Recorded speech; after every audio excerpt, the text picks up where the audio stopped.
Assalamualaikum warahmatullahi wabarakatuh. Kembali lagi pada channel kesayangan kita, Intelektual TV, Kopi dan Opini, tempatnya orang-orang yang sadar akan berpikir. Malam hari ini kita kedatangan tamu yang sangat spesial. Anggota Dewan Provinsi, pengusaha juga, akademisi juga, pokoknya luar biasa. Malam hari ini kita kedatangan yaitu Kang Dede Rohana Putra. Terima kasih Kang Dede yang sudah menyempatkan waktunya. Jadi sahabat-sahabat semua, malam hari ini kita mengangkat tema yaitu adalah kiat sukses di usia muda. Ini sangat cocok lah kedatangan beliau yang kita lihat sekarang sudah sukses kan. Amin. Pimpinan perusahaan juga, multi grup, anggota dewan juga, lah pokoknya luar biasa. Mungkin Kang ada kalimat yang memang ingin disampaikan pada baik, selamat malam buat pemirsa Intelektual TV. Jadi malam ini bukan saya yang datang, tapi saya didatangin. Sama aja ya. Sama aja. Jadi malam hari ini saya ketemu sama Dinda, ingin ngobrol-ngobrol terkait dengan kesuksesan di usia muda. Padahal saya sudah nggak muda lagi nih.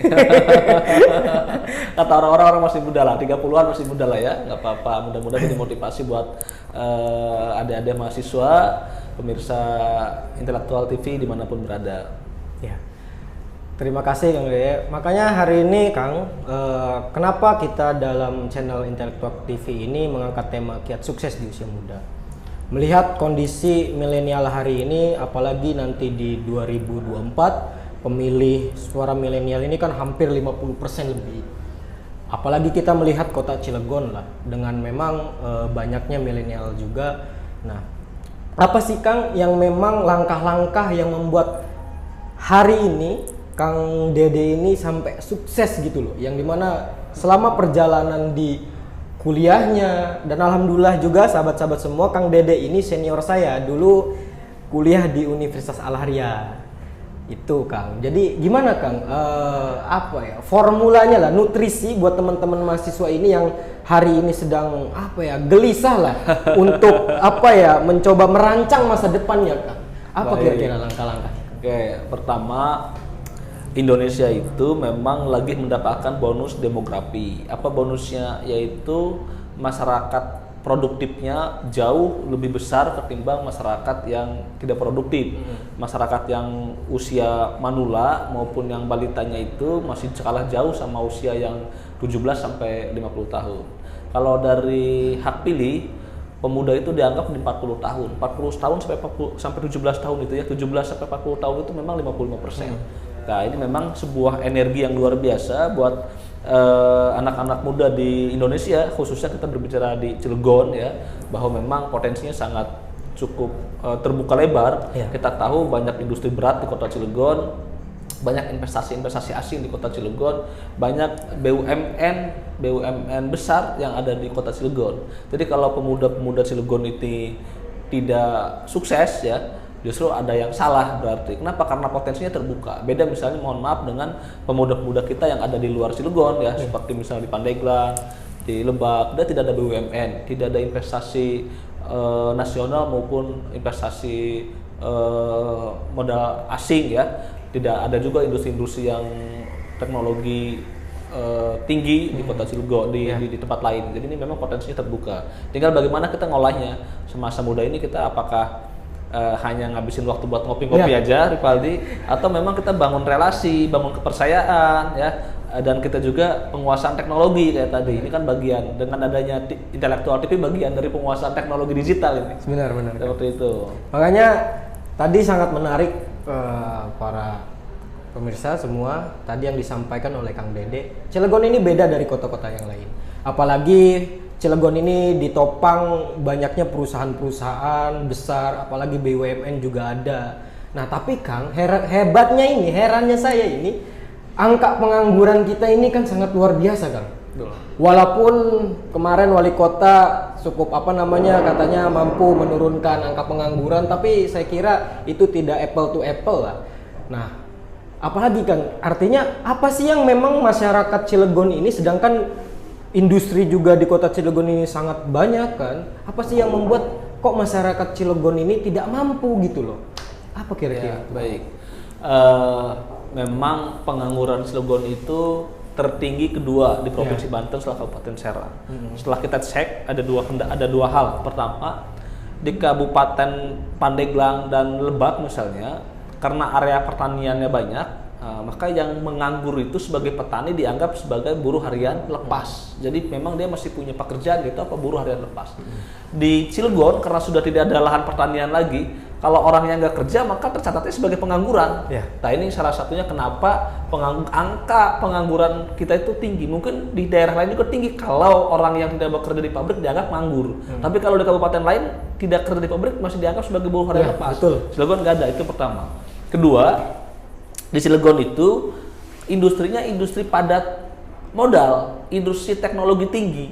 Kita lihat misalnya industri pengelolaan baja, pengelolaan biji plastik ya, yang dia teknologinya tinggi, karyawan cuma sebagai operator mesin doang. Beda kalau industri padat karya, satu pabrik bisa 50.000, bisa 30.000 karyawannya. Cilegon pabrik yang sebesar Krakatau Posko paling cuma 4.000 karyawannya, padahal 360 hektar. Artinya industri yang banyak tadi serapan tenaga kerjanya sedikit. Nah, jadi akhirnya pengangguran banyak. Coba kalau satu pabrik menyerap tenaga kerjanya banyak, kalau industri padat karya, maka serapan tenaga kerja banyak, mungkin pengangguran akan sedikit berkurang, seperti itu. Oke. Sambil minum boleh ya? Boleh Kang. Sama ini, kita minum dulu. Memang benar Kang, apalagi memang tadi disampaikan pengangguran kita hampir nomor 2 kan ya. Makanya ini sangat dikhawatirkan lah, apalagi dengan lihat industri kota Cilegon sangat banyak kan. Makanya tadi yang memang kita bertema juga kiat sukses di masa muda kan.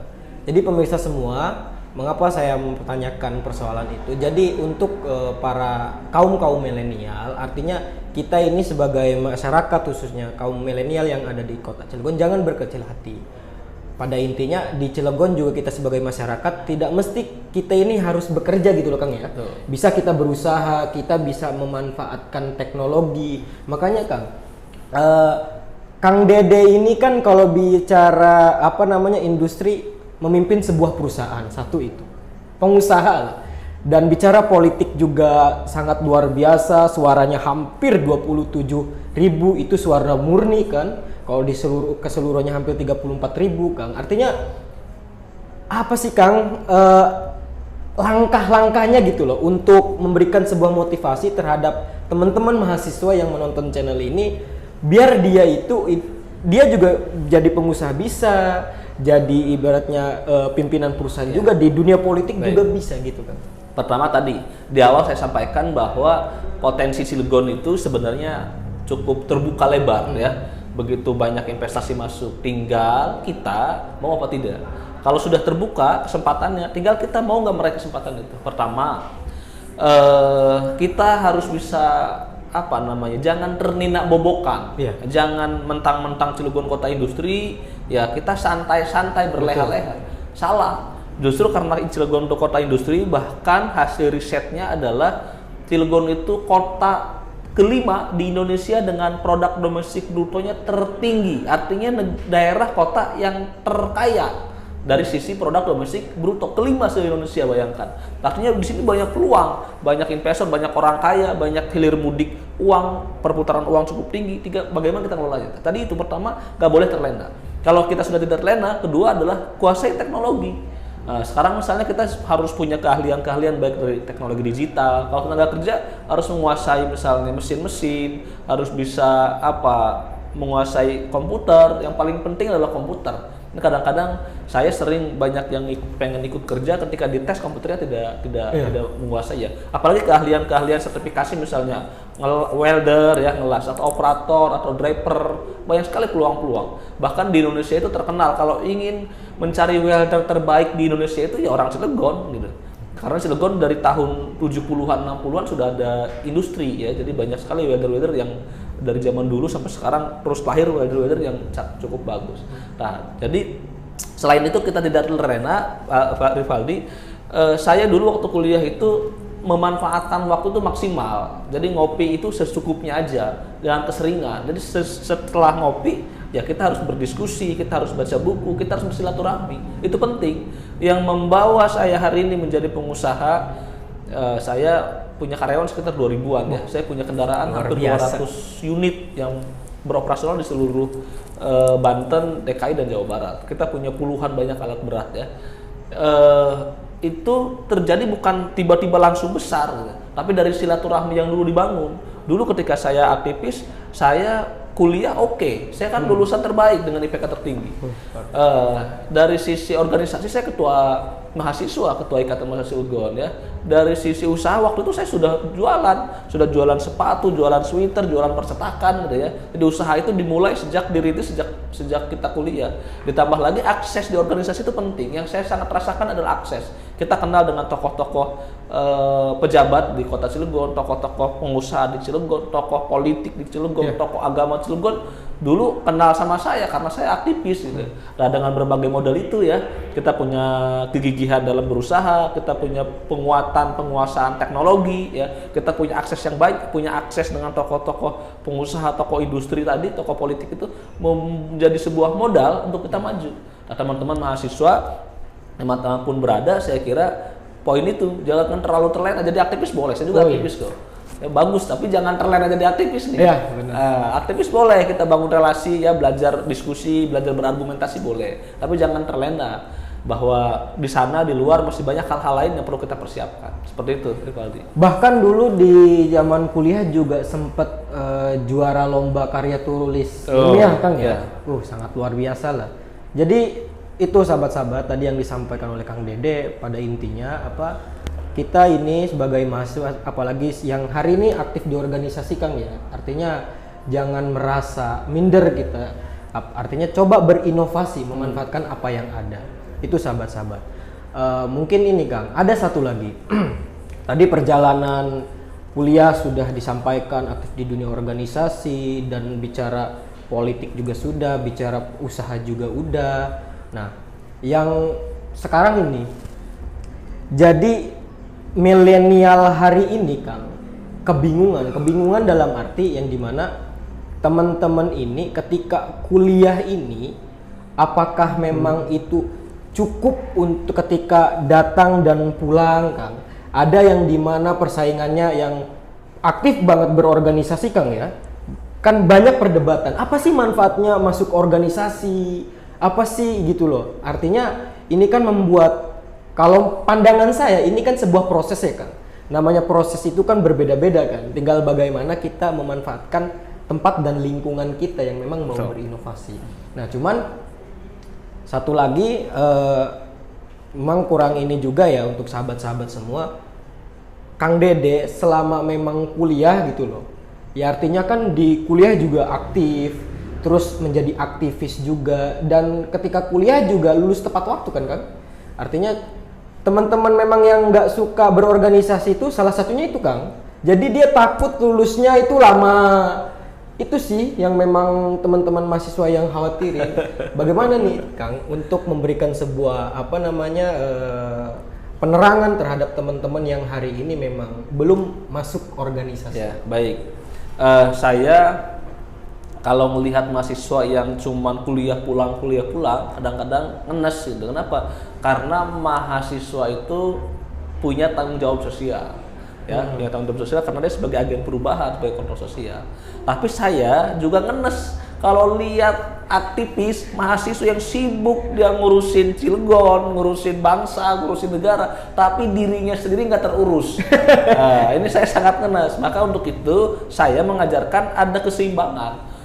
Ngurusin Cilegon, ngurusin kota boleh gitu ya, kita berdiskusi ngurusin orang lain dan mengadvokasi orang, tapi diri sendiri harus sudah dalam posisi aman. Aman itu apa artinya? Karena sebagai mahasiswa minimal mata kuliahnya ya sudah selesai misalnya, atau mata kuliah kita ketika di kampus, ketika di kelas ya sudah menguasai mata kuliah. Jangan kita aktif aksi di jalanan, mengkritisi sana sini, diri sendiri saja masih banyak bolongnya gitu.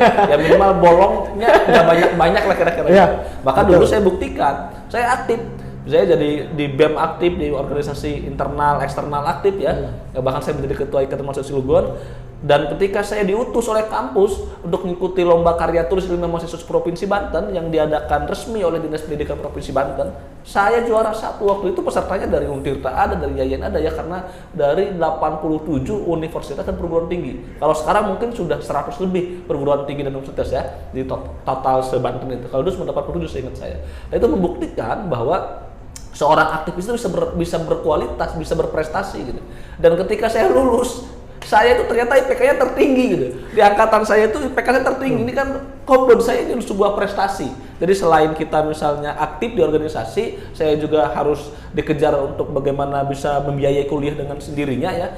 Harus usaha, jualan dan lain sebagainya. Saya juga harus menghidupi organisasi. Saya juga harus berprestasi. Nah, ternyata dari sekian kesibukan tuh kita bisa seirama. Yang penting kita bagaimana ngatur waktu tadi ya, Valdi. Kalau kita terlena dengan organisasi, ya nanti kitanya lupa kalau kita orang tua nunggu kalau kita harus lulus gitu. Ternyata kita juga ditunggu bahwa dosen itu ingin mahasiswanya juga berprestasi. Nah, kalau kita semuanya dijaga, kita belajarnya dijaga, aktif di organisasi dijaga, usahanya dijaga, saya yakin bisa. Nah, tinggal teman-teman, kalau saya bisa, saya yakin teman-teman zaman sekarang kan asupan gizinya lebih hebat ketimbang saya mungkin yang 10 tahun yang lalu gitu ya. Teknologi hari ini sama teknologi 10 tahun yang lalu agak berbeda. Kalau dengan teman-teman yang sekarang menguasai teknologi, asupan gizinya lebih baik misalnya kan, harusnya bisa lebih sukses daripada saya. Gitu, Rivaldi. Mungkin untuk pertanyaan berikutnya izin minum dulu. Oh iya, harus sambil minum, harus sambil sambil dicobain. Jadi itu sahabat Sapit semua, tadi yang disampaikan oleh Kang Dede sangat menarik dan sangat luar biasa. Untuk ini motivasi untuk sahabat-sahabat juga yang memang hari ini aktif di dunia kampus, yang memang masuk organisasi. Artinya bukan menjadi hambatan ketika memang kalian masuk di organisasi. Tinggal bagaimana kalian mau mengatur waktu itu. Selanjutnya Kang, mungkin ini banyak yang belum tahu juga ya. Hari ini Kang Dede menjadi anggota Dewan Provinsi Banten yang memang keterwakilan dari Kota Cilegon dengan jumlah pemilih 27.000 ya Kang. Apa sih Kang yang memang sudah dilakukan selama 2 tahun ini gitu loh, biar teman-teman juga di sini pemilih Kang Dede juga tahu ya, kan? Baik. Saya itu awal 5 tahun yang lalu sebelum saya nyalon, saya diajak sama teman-teman aktivis ya. Salah satunya oleh senior PMI ya, Bung Tatan waktu itu. Sahabat Tatan itu ngajak saya bersilaturahmi ke pengurus di salah satu partai politik ya, yaitu Partai PAN tingkat provinsi. Akhirnya saya waktu itu terlibat dan jadi pengurus ya. Ketika pemilu itu saya banyak yang menyarankan suruh nyalon DPRD kota karena saya belum pernah nyalon, belum pernah punya pengalaman. Tapi setelah saya pelajari memang ritmenya calon provinsi ini memang nggak ada yang nyalon. Bahkan orang dapil Cilegon itu dapil yang dapil neraka, dapil yang terketat di Provinsi Banten karena cuma ada 3 kursi diperebutkan oleh sebagian banyak partai, cuma 3 kursi. Jadi kalau bukan juara 1 ya juara 2, kalau nggak juara 2 juara 3, kalau juara 4 nggak dapat kursi. Kalau Kabupaten Serang 12 kursi, artinya masih mungkin pasti dapat gitu. Nah, akhirnya saya dengan jiwa aktivisnya suka tantangan gitu ya. Ya, saya kalau nyalon di tempat lain ada 9 kursi, 10 kursi dapat kursi 1 wajar. Tapi kalau ada 3 kursi saya dapetin kursi itu berarti saya orang udah hebat. Akhirnya saya waktu itu memutuskan untuk nyalon di DPRD Provinsi Banten untuk dapil Kota Cilegon karena ada 3 kursi, jadi supaya tantangannya lebih semangat. Nah, maka waktu itu Rivaldi, saya bentuk tim ya sedemikian rupa, datang ke masyarakat dan lain sebagainya. Dan saya buktikan ternyata suara saya itu jauh 2 kali lipat melampaui caleg-caleg yang lain. Kalau lebihnya cuma 10-20% biasa itu. Tapi saya sampai 2 kali lipat, saya 27.000 lebih, yang lain cuma 14.000, 13.000. Jadi suara 2 orang, 1 suara saya. Nah, terus setelah saya jadi anggota DPRD, saya diamanatin oleh partai karena suara saya itu ternyata bukan hanya tertinggi di Cilegon. Kalau dari fraksi Partai Amanat Nasional itu tertinggi se-Banten. Se-Banten saya suara tertinggi dari fraksi Partai Amanat Nasional. Maka saya dipercaya sebagai ketua fraksi ya. Apa yang pernah diperbuat, yang sudah diperbuat selama 2,5 tahun ini? Banyak sekali ya walaupun memang tidak bisa dirasakan satu persatu. Tapi misalnya untuk masyarakat Cilegon, kita dorong bantuan keuangan yang cukup signifikan ya untuk di kota Cilegon. Yang dulu-dulu misalnya tidak terlalu diperhatikan, kemarin-kemarin tuh agak cukup naik lah ketimbang tahun-tahun yang lalu. Dan banyak juga program-program dari provinsi ya, khususnya infrastruktur yang dulu itu Cilegon, mohon maaf, dianaktirikan dalam hal infrastruktur dari provinsi. Kenapa? Karena Cilegon itu dianggap kota mampu. Jadi provinsi nggak terlalu, sudahlah Cilegon mah jangan terlalu minta bantuan dari provinsi, masih banyak Kabupaten Lebak, Pandeglang, atau Kabupaten Serang yang infrastrukturnya rusak gitu. Tapi kemarin saya patahkan itu argumennya. Nah, jadi banyak sekali kemarin kegiatan-kegiatan infrastruktur di provinsi masuk ke kota Cilegon ya, itu untuk Cilegon. Tapi secara umum di Provinsi Banten memang kita dorong juga bagaimana supaya anggaran infrastruktur itu lebih meningkat ya, bagaimana anggaran belanja pegawai itu bisa kita tekan supaya lebih banyak belanja barang dan jasa yang kita dorong gitu. Terkait dengan pendapatan juga kita dorong bagaimana meningkat signifikan ya, yang di musim pandemi misalnya walaupun yang lain pada turun, kita bagaimana berusaha supaya meningkat ke pendapatan yang nggak turun-turun banget lah gitu, ketimbang daerah-daerah lain yang turunnya signifikan. Jadi terakhir ide saya itu Rivaldi 1 tahun yang lalu, ketika bukan 1 tahun yang lalu, 2 tahun yang lalu ketika saya jadi anggota dewan itu, saya reses ke wali kota yang lama ya. Beliau mengeluhkan tentang biaya perawatan jalan Lingkar Selatan. Maka waktu itu saya menyampaikan, bagaimana kalau jalan Lingkar Selatan ini kita coba naikkan statusnya ke provinsi supaya provinsi yang biayain gitu. Ide ini kenapa muncul? Karena dari total 761 km jalan provinsi di Provinsi Banten, hanya 3 kilo yang ada di kota Cilegon. Jadi 3 kilo dari 760 itu cuma 2,6% paling, nggak nyampe, cuma 0,5% paling, nggak nyampe 1-2%an.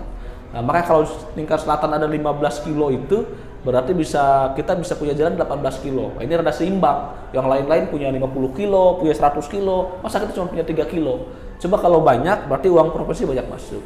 Terus gagasan yang terakhir nih, yang sering saya lontarkan dalam beberapa pertemuan dengan masyarakat maupun reses maupun ketemu sama stakeholder Rivaldi, saya punya kunci bagaimana bisa mengurangi pengangguran. Wali kota sekarang tuh janjinya 25.000 dalam 5 tahun. Oh iya Kang, 25.000 itu angka yang susah sekali diraih. Tapi saya punya ide nih, kalau ide ini bisa direalisasikan, saya yakin angka 25.000 bisa kejar. Apa idenya? Idenya itu saya mendorong bagaimana di Cilegon itu dibangun sebuah kawasan ekonomi khusus untuk industri padat karya. Nah, kalau industri padat karya itu ada di Cilegon, misalnya $100 hektar atau $50 hektar, kayak Nikomas misalnya. Nikomas itu karyawannya pernah 60.000 loh. Kita bikin pabrik, misalnya ada pabrik padat karya setengah Nikomas saja, bisa nggak merekrut karyawan 30.000, pengangguran Cilegon selesai tuh. Selesai yang sekarang nganggur, karena tiap tahun akan nambah lagi, karena tiap tahun kira-kira sekitar 4.000-an ya. 4.000-an angkatan kerja yang bertambah tiap tahun. Nah, terus bagaimana supaya industri padat karya itu mau masuk ke Cilegon? Karena orang nggak mau masuk ke Cilegon padat karya itu, UMK-nya mahal. Maka saya punya ide, industri padat karya itu dikasih insentif supaya dia mau masuk ke Cilegon. Insentifnya apa? Nah, ini butuh kajian bersama ya. Insentifnya adalah pertama, misalnya dia itu boleh dipakai, gaji karyawan boleh pakai UMR. Kalau UMK itu 4,3, UMR 3 jutaan, upah minimum regional atau upah minimum provinsi. Jadi orang industri padat karya nggak rugi gitu kalau masuk Cilegon karena gajinya lebih murah. Kok kita nurunin upah? Bukan nurunin upah, UMK tetap berlaku. Untuk karyawan yang sekarang bekerja di industri padat karya, padat modal, nggak usah turun jadi UMR. Tapi ini mah industri yang padat karya saja. Nanti kalau karyawan daripada anak-anak muda yang baru lulus sekolah ini nganggur, lebih baik kerja dulu walaupun gajinya UMR. Ketika 1, 2, 3 tahun dia punya pengalaman kerja, ya, punya keahlian, mau pindah ke industri padat modal, ya silakan saja. Yang penting ada industri dan dia terserap kerja gitu ya. Terus insentifnya lagi apa? Dia bisa dibebaskan dari pajak-pajak daerah. Misalnya pajak daerah apa? PBB-nya kah?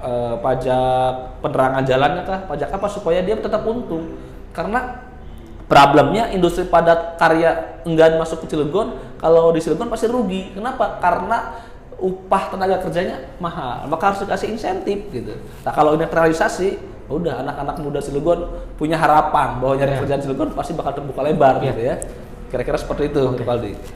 Sangat luar biasa sekali, khususnya para pemirsa. Tadi mungkin kan tadi saya menanyakan apa yang sudah dilakukan. Mungkin ini juga kan masyarakat khususnya Kota Cilegon juga kan pasti menanyakan kan. Itulah tadi yang sudah dilakukan dan sudah disampaikan oleh Kang Dede. Pokoknya itu artinya terkait memang kiat sukses di usia muda ini tadi yang disampaikan, bicara aktivisnya, bicara mahasiswanya, bicara pengusahanya, bicara menjadi anggota dewanya tadi sudah. Artinya kita sebagai kaum milenial jangan berkecil hati, kedua juga kita harus mampu memaksimalkan peluang yang ada. Intinya itu artinya tidak menjadi sebuah patokan ketika kita hari ini aktif di organisasi dan menjadi hambatan kita untuk kita berkreasi dan berinovasi. Apapun yang kalian inginkan, selagi kalian niat, lakukan. Makanya tadi sudah dilakukan oleh Kang Dede. Yang penting niat kita dan usaha kita dan kerja keras kita. Terima kasih Kang Dede. Mungkin sebelum saya tutup, saya ucapkan terima kasih juga dan selamat telah terpilih menjadi Ketua IKA Universitas Al-Ahriah yang memang hari ini dari STIE yang dari tadinya Stikom kan hari ini sudah menjadi universitas, dan beliau ini adalah ketua IKA pertama Universitas Al-Ahriah. Selanjutnya ada pesan-pesan untuk pemirsa Intelektual TV. Closing statement kira-kira ya. Baik, pertama terima kasih Ripaldi, saya telah diminta ya kemarin secara aklamasi jadi ketua IKA Unival ya. Buat teman-teman pemirsa Intelektual TV, pertama buat anak-anak milenial nih, kita itu harus belajar memang ya. Jadi bagi saya hari ini bahwa kalau kita itu cerdas, kita itu bisa menguasai ilmu pengetahuan, itu adalah modal dasar kita untuk sukses. Kedua, kemauan. Kalau tidak ada kemauan, ya susah mau sukses. Kalau sudah ada kemauan baru daya juang. Kalau kita nggak punya daya juang, sedikit-sedikit udah malas, sedikit-sedikit sudah menyerah, sedikit-sedikit minta tolong, nggak bakal sukses. Tiga hal itu. Demikian, terima kasih. Sangat luar biasa. Terima kasih untuk semuanya dan terima kasih Kang Dede sama-sama. Sudah menyempatkan waktunya untuk hadir di podcast Intelektual TV ini. Semoga kita doakan beliau diberikan kesehatan dan kesuksesan. Amin ya robbal alamin. Terima kasih semuanya pemirsa Intelektual TV dimanapun kalian berada, tetap jaga kesehatan. Saya Muhammad Rifaldi host undur diri. Kita selanjutnya di video berikutnya. Terima kasih. Wassalamualaikum warahmatullahi wabarakatuh. Waalaikumsalam warahmatullahi wabarakatuh.